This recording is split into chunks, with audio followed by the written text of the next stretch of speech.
perkenalkan, nama saya Zahra Musdalifah. Di sini saya akan menjelaskan tentang penerapan nilai-nilai Pancasila.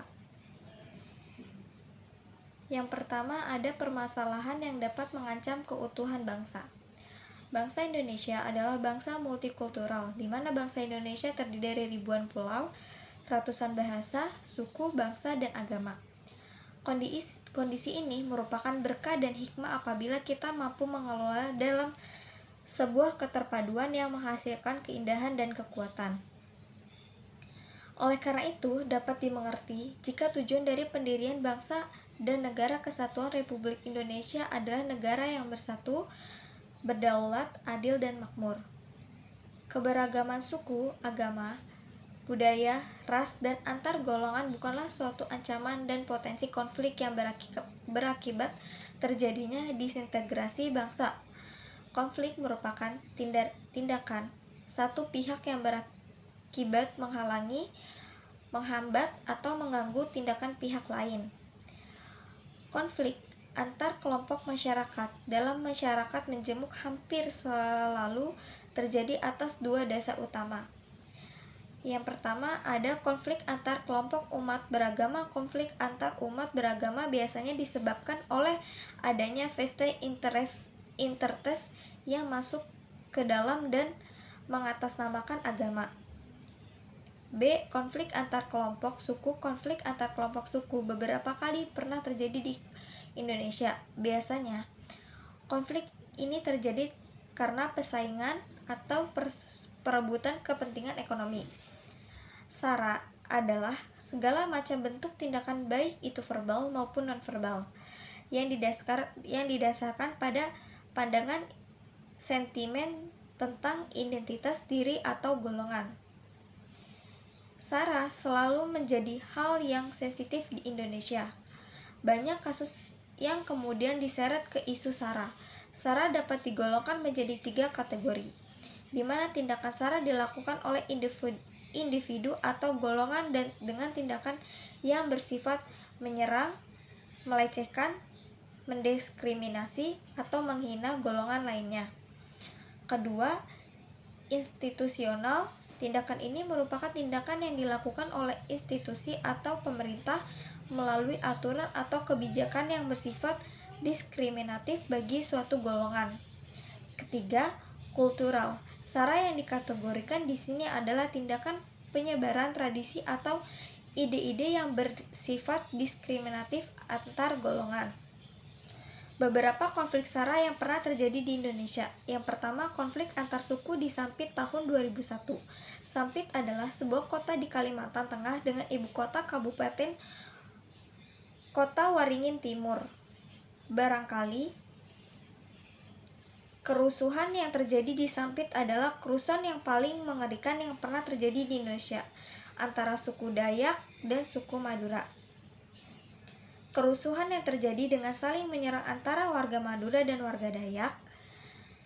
Konflik yang kedua, konflik antar agama di Ambon tahun 1999.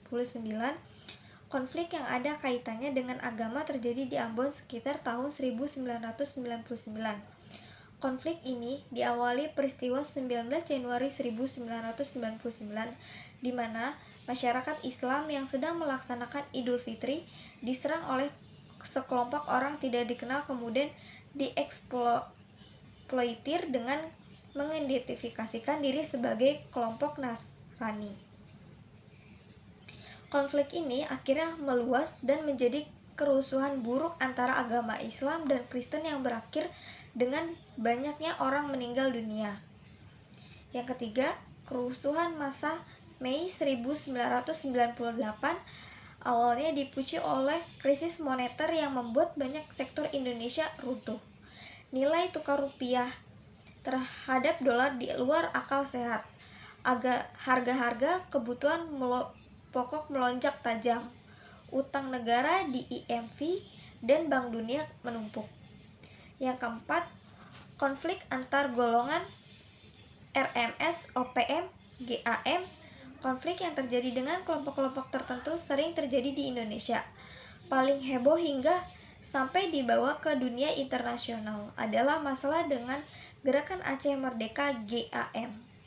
Konflik ini terjadi akibat banyak dari milisi GAM menginginkan lepas dari Indonesia.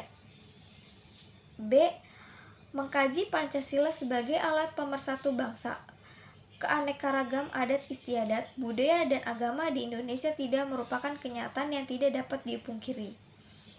Keterbukaan dalam bentuk kemauan menjalin komunikasi antara pihak yang satu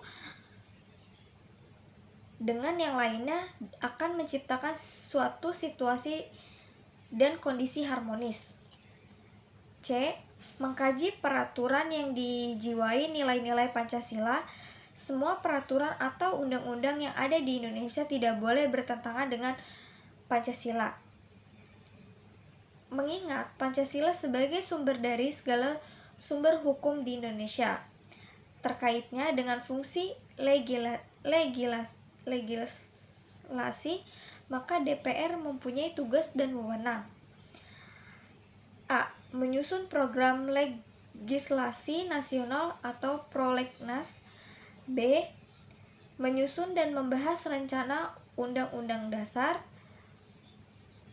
C. Menerima RUU yang diajukan oleh DPD terkait otonomi daerah, hubungan pusat dan daerah, pembentukan, pemekaran, dan penggabungan daerah,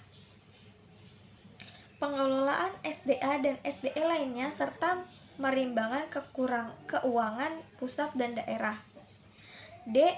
Membahas RUU yang diusulkan oleh Presiden ataupun DPD. E. Menetapkan UU bersama dengan Presiden. Mengkaji nilai-nilai musyawarah mufakat Indonesia sebagai negara yang kaya akan budaya. Setiap daerah memiliki budaya tersendiri yang mewakili daerahnya untuk menjadi ciri khas dari daerah tersebut.